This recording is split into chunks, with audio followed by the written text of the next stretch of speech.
Leagues is finally upon us, and the hype is insane right now. If you're not in the know, Leagues 5 Raging Echoes is a limited-time Iron Man-styled game mode with boosted rates and unique rewards that supercharge and overpower the regular game mode we've all come to know and love as old-school RuneScape. If you don't know me, my name's ubaru, and I'm a content creator who normally makes videos about my main account on the regular servers. However, considering this year's Leagues is probably the most insane we've ever seen it so far, I decided, why not give it a try? The thing about Leagues is that there are only 3 available regions to pick from, other than Karamja and Misthalin. On top of that, there's an increased amount of drop chance for all of the bosses we've come to know in RuneScape, as well as boosted XP rates, a unique system called Combat Mastery that allows players to supercharge their account with insane passives, as well as a plethora of unique and interesting combinations that players are able to choose from rather than automatically be given to them like in previous leagues. With the ability to uniquely customize your character and build in this leagues, it's made it ever so more enticing for new players to come and try this new season of Leagues, including me. Now, for my personal choice, I decided I really wanted to try and use the melee tree this time around. Considering last Leagues, I also tried the melee tree, and I picked all 3 raid regions, which basically made it almost impossible to finish my build, depending on RNG. My build last Leagues was revolving around the Din's Bulwark, which basically you needed to have as much defense and melee strength as possible to be able to supercharge the build, and I never got to finish it, and I never got to actually make videos about it because I just didn't get to finish the build, and this time around I feel like it's way more forgiving. Now, this video won't be going into great detail about exactly all the regions available, as well as all the choices, combat masteries, and everything really just Leagues has to offer. This is more of an account build for me personally, and if any of my decisions impact you and what you would like to do, then that's great. There's a ton of other creators that go into great detail and explore a huge amount of different reveals that have happened, build choices, theory crafting, routes, and general creation of ideas, extrapolating on what you might like to do. Some of my key favorites that I've been enjoying watching are Scritic and Doubleshine. They've both done a lot of collaborative content together, and to be honest, I feel like they've just been pumping out so much Leagues content that it's probably impossible you haven't seen it if you're on YouTube. I'll be sure to link them below, as well as show them on screen, because these are really the guys who've been pushing out content and been super consistent this Leagues, and I think they deserve their flowers, and they really just inspired me to make this video and future videos, so thanks guys. In my last video, I've spent a numerous amount of time inside of the Colosseum, and to be honest, I think I have a problem. I think I have Stockholm Syndrome now. There's something about Colosseum that is so fun to me, and I decided since Varlamore is now a new region that you could pick inside of Leagues, there's no way that I don't pick it. This is definitely going to be my first region that I lock in, considering how big it is, as well as the amount of sheer content that is located inside of Varlamore. Hunting, fishing, perilous moons, the list just keeps growing, and there's just so much to do. I'm sure there's a huge amount of tasks inside of here, even though we don't know exactly all the tasks that have been announced yet, but I think it's safe to say this is a very, very safe first pick for me. A problem I've had in the last couple Leagues that I've played is that I end up choosing the raid region first, or every raid region, which I would not recommend, especially this time around, because now mega rares are all available for you, so you really only need to pick one raid region unless you need specific items from a specific raid. With Fremennik now coming out with the best in slot jewelry, it's really highlighted how Jagex are starting to take regions more seriously and allowing more options that have been generally the worst options to give, and are now giving best in slot gear in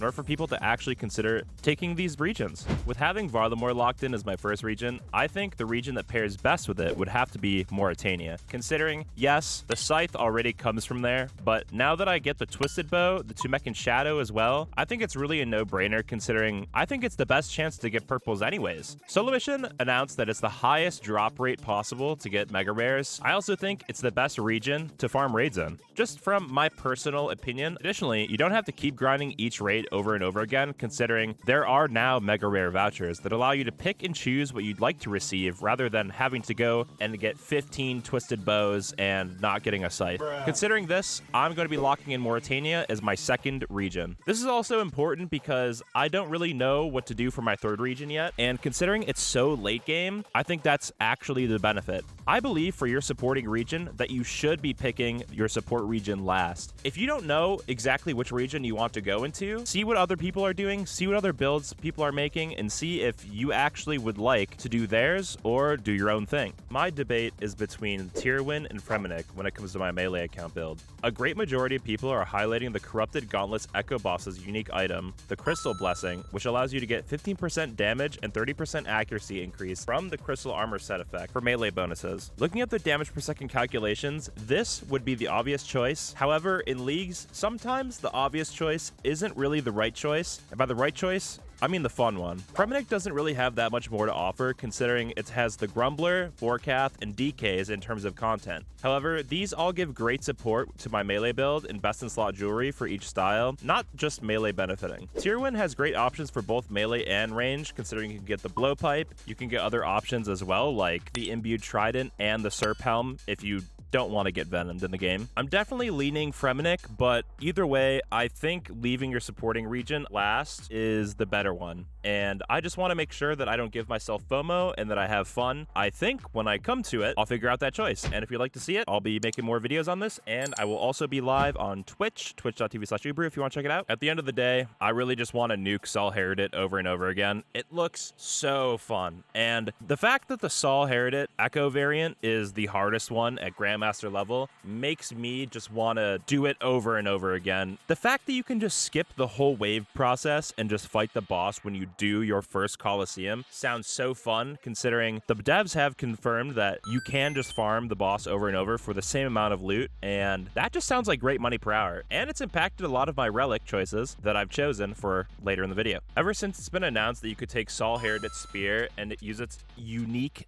special attack for AoE effect, and you can get healing braces from the boss. Guys, there's 2 drops from an Echo boss. It's a no-brainer. Most of my main decisions came around being able to farm the Colosseum, as well as the Theater of Blood, and numerous other bosses around my region's pick. Okay, now we're gonna get to a big bulk of the combat masteries I'm choosing this time around. My choice is that I'm most likely going to be picking all 6 in melee, 3 in range, and 1 in mage. This type of hybrid build allows me to be completely melee dominant, utilizing each passive from 1 to 6, including 95% chance to save weapon charges, ammunition, runes, healing from all sources increased to 20%, accuracy with all styles increased by 100%, damage taken reduced by 15%, prayer point gain from all sources increased by 25%, and all attacks with all styles have a 60% prayer penetration against NPCs. I feel like it's very important to have all of the passives active. There are some certain builds where you could go 5 and 5 if you wanted to do a 2-tick Scythe and a 2-tick T-bow. However, I'm not 100% sold on that yet, and decisions may come to decisions later, and I might choose to do that, but for this build, I really don't have that much range equipment,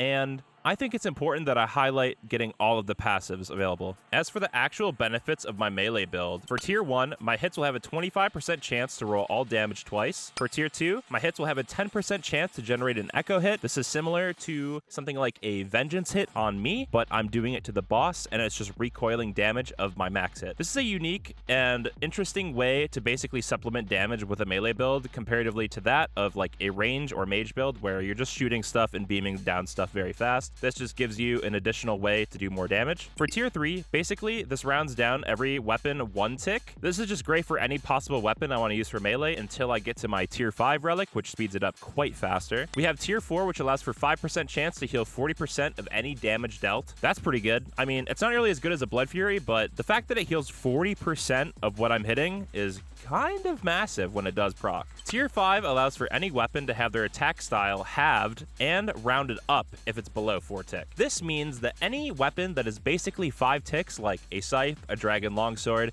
anything that we previously would be considered not as fast as like a dragon scimitar or kicking with the RPG cannon, has now been basically turned into a 2-tick weapon, which is going to be our main source of DPS this league. And lastly, tier 6, which doubles my echo hits to 20%, and I have the added ability to generate up to 8 echoes back to back, further giving myself damage, basically hitting a non-ending chain if RNG does serve me. Now that I've chosen 6 out of the 10 applicable options for the combat mastery points, I think the best option is to go 3 into range and 1 into mage, in my opinion. Tier 1 in range allows for the damage rolls beneath 30% of my max hit to be increased to 30%. This means that I'll be getting a flat damage increase, which is just great all around. For tier 2, each subsequent ranged attack has its max hit increased by an additional 5% up to 20%. This means that every range hit that I chain will basically increase damage up to 4 times in a row. For tier 3, I have ranged attack set down 80% rounding down. This just makes that every ranged weapon in my regions will basically attack a tick faster. This is just a great supplementary choice for range. Considering that range tier 4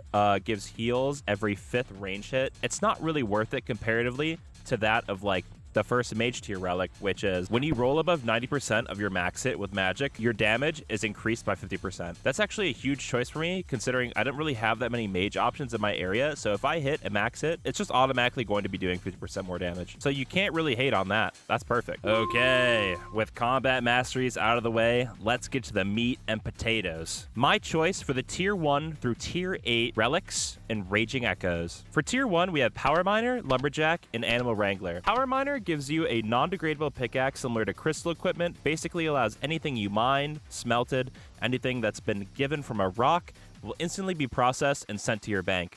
Similarly, Lumberjack is about the same, but the counterpart with logs and chopping. Animal Wrangler, however, is the star of the show this league's, allowing increased chance of fishing spots, unfailable hunter traps, 50% chance to cook all items, double chinchompa rate when caught, and can never burn food while cooking, and I don't know, it just seems like the most OP relic, and I feel like it seems stupid to not pick it. So there's no way I'm not choosing this one. I'm locking in Animal Wrangler for tier 1. For tier 2, we have Friendly Forager, Corner Cutter, and Dodgy Deals. Friendly Forager basically works like a herb sack, where you get a herb about every 9 or so game ticks whenever you do woodcutting, fishing, mining, or hunting. This is very broken, and I feel like it will be my choice, considering I don't really want to do as much farming this league's. Now, Corner Cutter kind of works like Trickster, the boots you'd get before, and Dodgy Deals is kind of the other end of Trickster, where you'd be doing lots of thieving and unfailable options. I just think Friendly Forager is the better option here. I'm going to be locking in Friendly Forager for my tier 2. For tier 3 relics, we have Fairy's Flight, Bank Heist, and Clue Compass. Fairy's Flight is basically like the last couple leagues we've had where we have the option to go to any fairy ring, spirit tree, or tool leprechaun. Bank Heist is a new application where we could teleport to any bank inside of our region, and Clue Compass is going to be the crowd favorite this time around, where you can basically teleport to any stash unit, Battle of the Bard, and any clue where you're required to be somewhere. This is going to create some really unique and interesting environments for players to kind of make new and interesting ways how to get to bosses. This being the DK's teleport for clues, as well as the Barrow's stash unit to immediately get you to the Barrow's chest at the bottom of the crypt. I'm really excited for Clue Compass, and I'm going to be locking it in for my tier 3 option. For tier 4, we have Golden God, Reloaded, and Equilibrium. Golden God is a unique and new choice where you can basically cast High Alchemy wherever you want, be able to buy as many things as you want, and you can now turn gold into prayer XP. It's really just an interesting way how they've buffed Fire Sale that we've seen in the past, and it's a compelling choice. It really is. Next up, we have Reloaded, which basically allows you to choose any relic from the previous tiers, including tier 3, tier 2, and tier 1. Now, if you really just want to utilize the most important things, I think the tier 3 options are really just not viable at all for this. I think the most important thing that you could pick would be either tier 2 or tier 1, and I really like Dodgy Deals if I were to choose this. We also have Equilibrium. Every time you gain experience, you gain around 10% of your player total level in that respective skill. This is now increased to 20% when you're training the skill that has the least experience in it. This is better for people who are going for rank 1 who want to get 50 mil. This is not going to be something that I choose. I think I'm going to be locking in with Reloaded and choosing Dodgy Deals as my personal choice. For tier 5, we have a completely new available option comparatively to the last reveals that we've been seeing. First off, we have Treasure Arbiter, which allows basically any clue that you get will be the maximum amount of rolls and will be the minimum amount of steps required. This, paired with the clue relic, would be great for those who are really basically trying to complete as much as they can on their collection log and their task list. For Production Master, this is something we've seen in past leagues, which is basically instant processing, and not really something that I'm interested in. I'm looking more forward towards the Slayer Master Relic. This allows you to always be on task for any eligible Slayer monsters, basically making any monster you attack having a 15% accuracy and damage increase. This means pairing with Morytania, this is my best choice, and I need to lock this in. On top of that, all Slayer unlock task perks are free. Rune pouches, herb sacks, and looting bags are also free. Not that I'd really need that because I don't have Wilderness. Skip and block tasks are free, and you gain additional Slayer XP, the 100th version of any unique Slayer monster. So this is going to be really interesting because a lot of people will be going for completing this, and they'll be getting bonuses for doing it. So I'm just very excited. This is the first time we've ever had a uniquely independent Slayer relic where you're not gated by anything specifically. So I think I'm choosing this just because it's so versatile for my build. Of course, we have tier 6.